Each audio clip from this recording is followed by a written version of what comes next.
Our next guest, Barbara Flanagan, has compiled a remarkable record. This is her 60th anniversary as writer and columnist for the Minneapolis Star-Tribune. Is that amazing or what? You make me want to cry. Good grief. I think it's remarkable. You're still doing it so very well.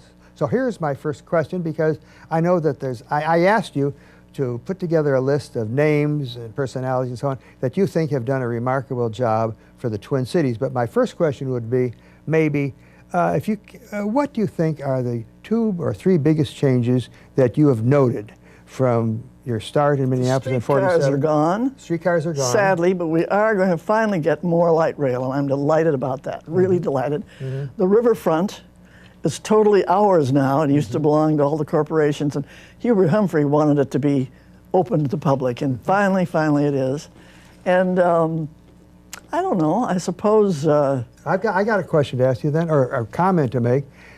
I want you to get the full credit, maybe you and John Darris, for what you accomplished in terms of starting off the sidewalk cafes, which are now a remarkable demonstration. They are. Oh, just remarkable. I'm amazed. Well, I used to go to Europe for the paper with the Aquatennial Queens, and we'd always sit in Sidewalk Cafe. We'd be there in the wintertime. They had them. We do not have good wintertime sidewalk cafes, but we'll work on that. But at any rate, so I kept nagging in the column, and finally John Darris, who was courting his wife at the time, said, "Hey, Barbara." Now, he was at the Minneapolis... He was a city councilman at the time, and he said, you know, I looked at the sidewalk ordinance, and it's dated to 1876, and it says you cannot tie your horse up to a lamp post, et cetera, et cetera. So he amended it to allow for... Now you allow horses to go up to the lamp post. Yeah, we do now. We don't care. But at any rate, so he amended it, and by golly, they decided to let them on, and they started to started it all, didn't and they licensed them, and that is now about 30 years. It's just remarkable. Everybody is there. Nobody wants to sit inside. They want to sit in the sidewalk. That is absolutely true. It's a flourishing business. Yes, with the exception of probably my husband, who loves it inside. There have to be exceptions. Yeah. Let's talk about some of the... Now, you've interviewed, met and talked to and interviewed thousands of personalities, business, political, so forth, civic.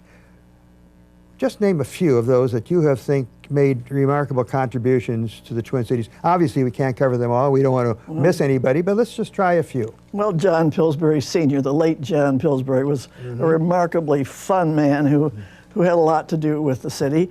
Bankers John Moorhead and Phil Harris, certainly. Phil, well, both of them were so involved with the Dicklet Mall.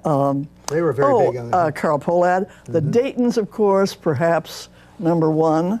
The Five Brothers are unbelievable. They were remarkable. Every one of them made a singular contribution. That's true, true. Don was involved with the mall and all of that.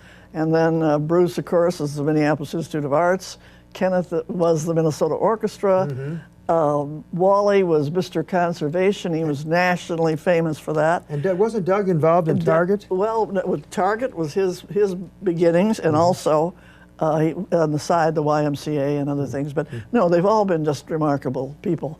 And then, of course, Les Park. Nobody knows Les Park. But Les Park worked for the Baker Brothers, and he came up with the first skyway across 7th Street from the Baker Building to what was then the North Star Hotel. I don't know what it's called these days. Well, it's not called, whatever it is, the North Star. But the remarkable thing that Les Park did was that, you know, after 1946 to 1961, the assumption was we're in for another depression. Now, one single commercial building went up downtown. The merchants were screaming, or some of the industrials saying we're going out. So Park started off with the North Star, or the First National, I forget which, and he got Ed Baker to start the first Skyway. Well, Ed Baker was the young architect who was allowed to do it. And it was quite remarkable because he started a real trend. I want you to talk, if you will, about Rico Weston, because she did the first thing on the river. Rico Weston came. She was a Japanese American war bride. In other words, she was a Japanese girl who married an American GI. They opened a restaurant on LaSalle that burned, and she looked for a place on the river, and this was when the river was still the river. And in '69, she opened Fujiya. Right on the river. Right on the river, and of course today it's on Lake Street at Lyndale. It's still it's run by her daughter. It's incredible. She's now dead, but Rako and Peter Nelson Hall, that's his name, I think, across the river, was an architect. Yeah, the architect, right. Yeah, they were the two real pioneers of the river's rebirth. Isn't that remarkable? And I was there writing about it. Yeah, of course. Let's shift for a moment now. You met a tremendous number of Hollywood stars and so on, and I think I have a couple of names down here. Joan Crawford, Cary Grant, Judy Garland, Ronald Reagan, among others. Well, Joan Crawford was really wretched. Wasn't she? Yes, she truly was. And she came Mommy to Dearest was accurate, right? Yeah, yeah. And she came to Minneapolis, and she wasn't all that friendly. And she said, "What is this, amateur night in Dixie?" and sat down. The next day, she invited me to tea, and it was the one time I refused. I did not go. I felt very proud of that. Cary Grant was a delight, a total joy. He was very tough to interview because he'd been interviewed so many times, but he was charming, as you might expect, and very handsome. And let's see. What about Judy Garland? Oh, Judy was, she came here to sing with the Minnesota Orchestra in the stadium at the university. And she was so worried that she wasn't going to do well. My gosh, she was this incredible star. But she was very kind to me, and I only say good things about her. And finally, Ronnie Reagan. Well, Mr. Reagan, at the time he was working for GE. GE, right. And his pal was Joyce Swan, who was our publisher.